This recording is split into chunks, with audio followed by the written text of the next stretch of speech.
Selamat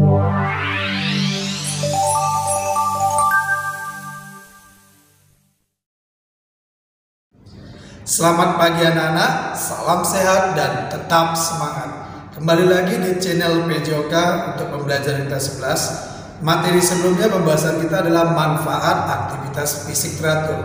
Nah, untuk materi hari ini pembahasannya adalah bahaya penularan dan pencegahan penyakit HIV atau AIDS. AIDS adalah penyakit yang disebabkan oleh virus HIV. AIDS sampai saat ini masih menjadi ancaman terbesar bagi kesehatan penduduk di seluruh dunia.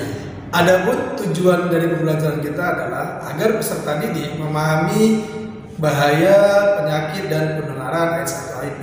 Untuk lebih jelasnya silakan buka buku paketnya mulai dari halaman 239. Selamat pagi anak-anak. Pembahasan kita hari ini adalah bahaya penularan dan pencegahan penyakit HIV atau AIDS. Untuk lebih jelasnya, silakan buka buku paket mulai dari halaman 239. AIDS adalah Acquired Immunodeficiency Syndrome yang disebabkan oleh virus HIV, Human Immunodeficiency Virus.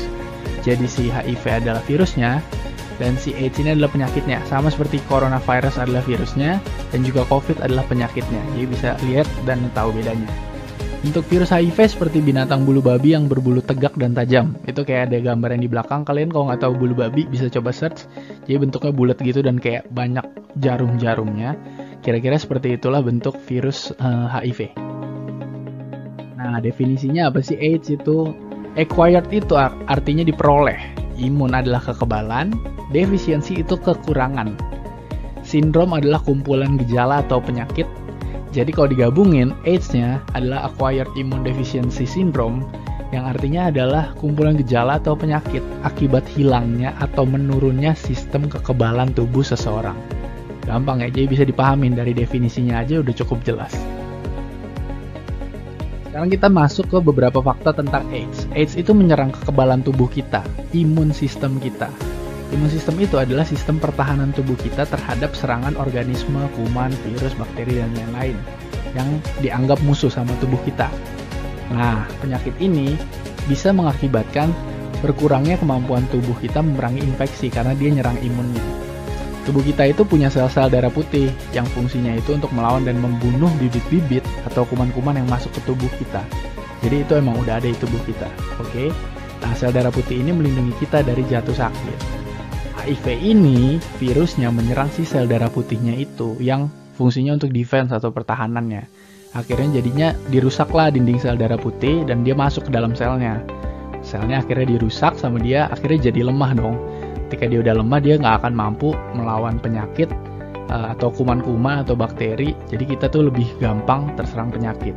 Simpelnya seperti itu. Jadi HIV itu menyerang imun tubuh kita yang bikin kita lebih mudah terserang penyakit. Tapi HIV-nya sendiri itu tidak menyebabkan penyakit bagi kita, tapi dia bikin kita imunnya down, oke? Pada beberapa tahun pertama pengidap HIV tidak menunjukkan gejala apapun. Nih, bahaya banget kan? Jadi kita tuh bisa aja nggak sadar bahwa kita udah terkena virus HIV.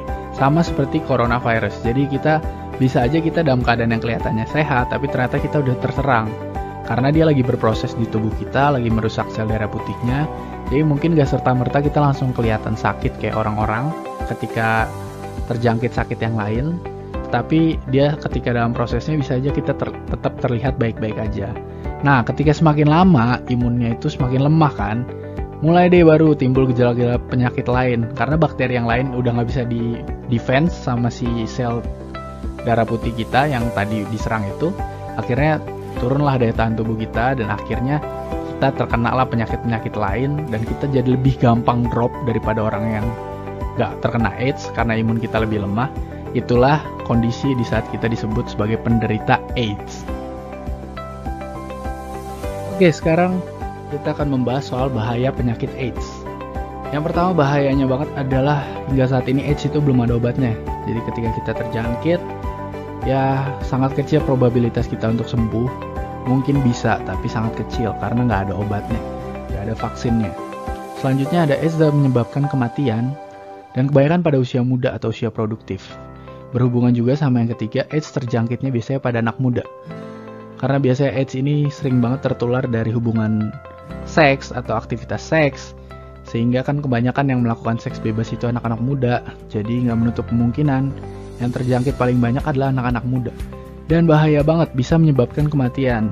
Jadi HIV AIDS ini bukanlah virus kaleng-kaleng, tapi ini adalah virus yang kalian harus menganggapnya serius. Sama seperti coronavirus sekarang. Yang terakhir ada dampak sosial dan emosional. Kalau kita udah terkena virusnya, fisikal kita tuh udah terdampak. Tetapi ada juga dampak sosial dan emosional kita. Kalian kalau terkena virus yang berbahaya, pasti secara emosional ngedown. Belum lagi ketika orang-orang di sekitar kalian mulai menjauh karena tahu kalian punya HIV AIDS. Karena mereka nggak paham sepenuhnya, dan mereka taunya HIV itu bisa menyebar, gimana entah caranya, jadi mereka akan menjauhi kalian. Itu akan membuat lebih down lagi.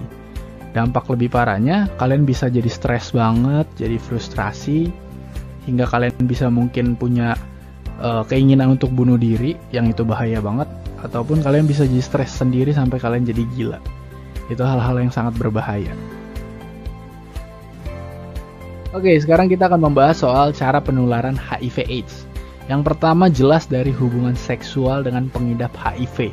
Jadi ketika kalian berhubungan seks, itu sangat-sangat kemungkinannya paling besar lah untuk itu kalian terjangkit ketika kalian melakukan hubungan seksnya dengan orang yang mengidap penyakit ini. Karena itulah banyak yang bilang seks bebas itu berbahaya karena kita nggak pernah tahu orang-orang siapa yang udah terkena HIV dan lain-lain sebagainya. Karena ketika seks bebas itu dilakukan kan dia ganti-ganti pasangan, itu yang sangat berbahayanya. Terus ada alat jarum suntik. Jadi itulah kenapa banyak pengguna narkoba juga yang kena karena dari jarum-jarum suntik itu, atau alat tusuk lainnya, bukan cuma suntik doang. Jadi ketika jarum untuk akupuntur bisa, ataupun jarum tato, ketika tato itu kan pakai jarum, itu juga bisa. Karena itu biasanya disarankan penggunaan suntikan atau jarum-jarum apapun hanya untuk satu kali penggunaan supaya nggak ada resiko terjangkit virus-virus seperti ini. Yang terakhir ada kemungkinan kecil di mana ibu hamil yang mengidap itu bisa menurunkan ke bayi yang dikandungannya.